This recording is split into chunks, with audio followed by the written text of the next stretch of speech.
It's sleek and durable, it's slim and lightweight, and it is the slimmest Samsung has ever made.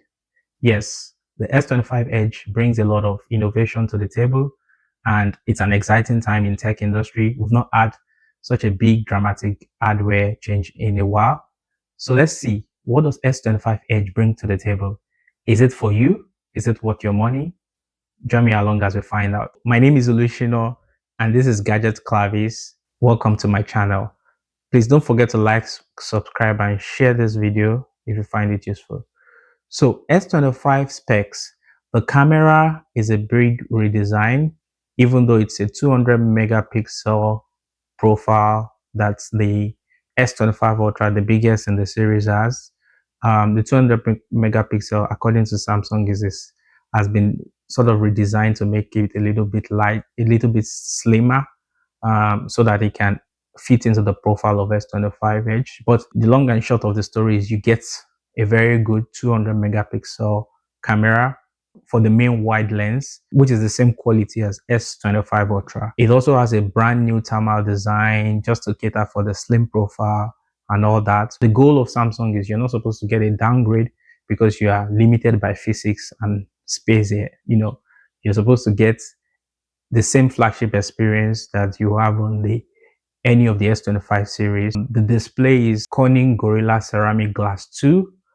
It has a titanium frame. So in the past, a slim phone is usually a less durable phone. Talking about the past in the days of iPhone 6 series and all that. But with the recent advancements in materials and all that, we can have a build that is titanium frame and one solid body, no creak, no flexing around the corners, etc., like we had with the iPhone series. It's expected that this will be rugged, this will be very durable. Don't panic too much about the thin profile, meaning that it will not be as rugged as other phone series. It's 5.8 millimeters thin. If you're wondering what that looks like, that's the size of one loonie, one Canadian dollar. Three of them stacked together is about the same size. So I can't wait to get my hands on it and share some other videos with you. They talk about, oh, there will be performance sacrifices because usually phones with very good CPUs,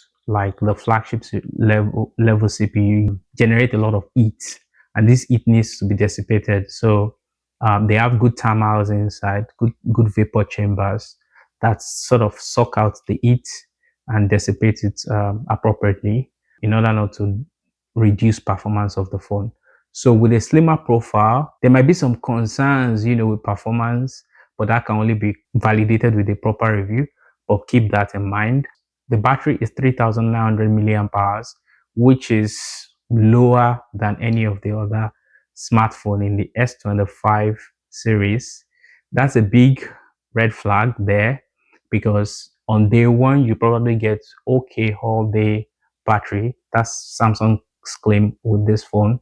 You're supposed to get an all-day battery, but 2 years after, 3 years after, are you still gonna get a very good battery life? That's debatable because 3,900 milliamps is very small in today's standards. I think Samsung should have done better because Samsung, there's a newer technology to keep these batteries the same size but more dense, milliamp hours. So a lot of other manufacturers like OnePlus, like Oppo, has gone to the silicon carbide technology, and they are using this technology to power their smartphones.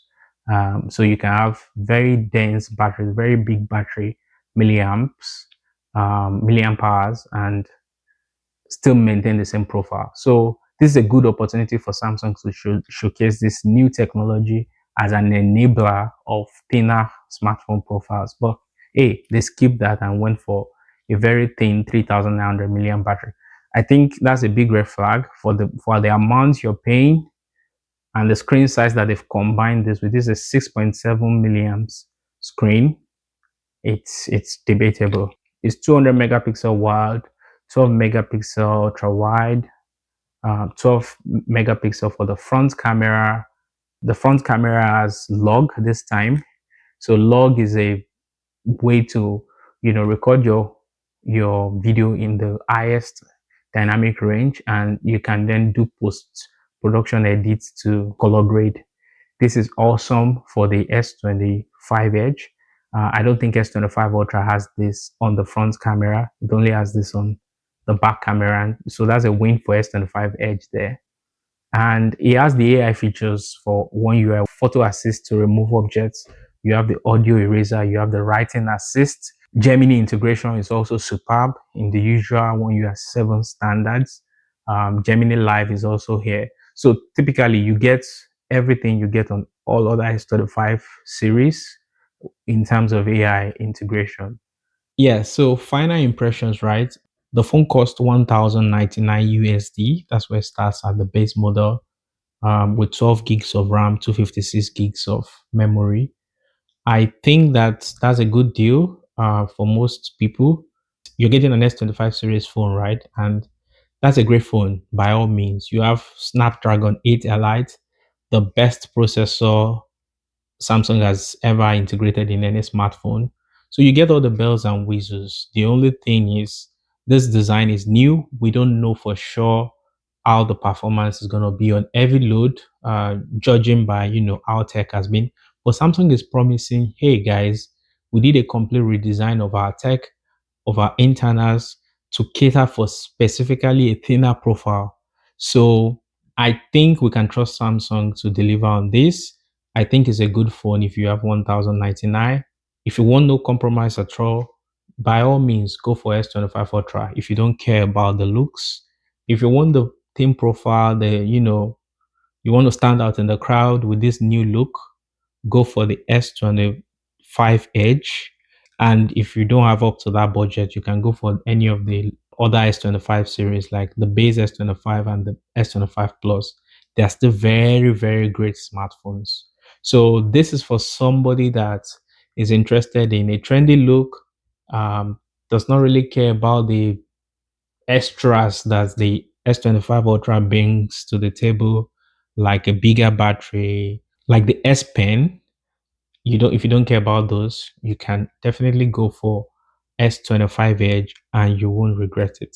So I think it's a great smartphone. By the way, Samsung is the first to do this, but iPhone 17 Air is coming along very soon, which is also going to bring this very thin profile. We're looking at this and thinking maybe this is the future. I can't say for sure yet, but S25 Edge will give us a glimpse into what the future looks like when we start seeing the hands-on review properly. We'll be able to tell how good the smartphone is. It's available from today to pre-order. It gets ships from May 26th. If you want one, go to the Samsung website or any other store around you and pre-order. Thank you for watching this review. If you've liked this, like, share, and subscribe to Gadget Clavis. I remain Olushino. Thank you for joining.